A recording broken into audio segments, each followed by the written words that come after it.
Mr. President, for being with us today. Thank you so much.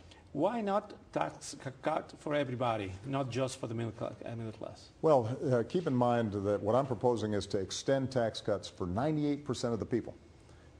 And that means almost every one of your viewers, they would know that their taxes aren't going up next year. But for the top 2%, for people like me, we don't need a tax cut. When we get a tax cut, we don't spend it all, so it doesn't circulate through the economy and help it grow as fast as when middle-class folks get a tax cut. And it would cost us $1 trillion additional at a time when we're trying to bring down the deficit. So, that money has to come from somewhere. And if I'm getting a tax break, or Warren Buffett is getting a tax break, and it costs $1 trillion, that means maybe we've got to cut back support for student loans for young people so they can go to college. It may mean that we have to make cuts in vital services for our veterans, or provide less money for basic research in areas like cancer.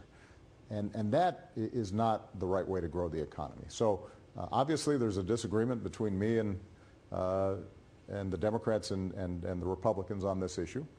My attitude is, let's go ahead and work on what we can agree to now, and then we'll decide through the election what we do with that last 2%. Double digits in inflation and unemployment. Do you think with those numbers you can win the election on November 6th? Well, we've got, we don't have double-digit inflation. No, I mean the inflation plus unemployment is double digit. Well, look, I think that everybody understands we've gone through a crisis that I inherited when I came into office. And we've made some progress in putting people back to work. The economy in Florida is beginning to come back after the collapse of the housing market there. But we've got a lot more work to do.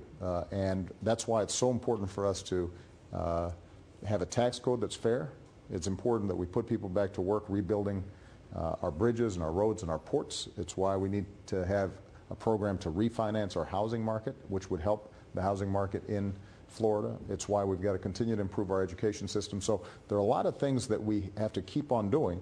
What we're not going to be able to do is grow the economy by providing more tax cuts for the wealthy. If I don't ask you about Cuba, I can get back to Miami. Mr. President, someone or some people believe a second period with you in the White House is going to be the lift of the embargo, is going to be a more flexible measures towards Cuba. What's your opinion about this perception? Well, I've been very clear on my position, and it's been very consistent. I believe that there should be a way for us to resolve this 50-year conflict with Cuba, but it involves recognizing liberty and releasing political prisoners and showing movement inside of Cuba. We've shown flexibility in remittances and lifting parts of the travel ban for family members. And I think that was the right thing to do. And my hope is that the Cuban government begins to recognize that their system is no longer working.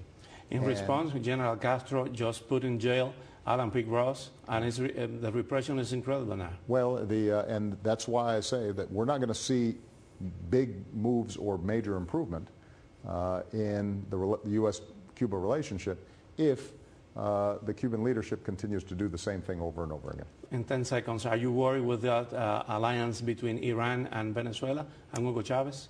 The truth is that we're always concerned about Iran engaging in destabilizing activity around the globe.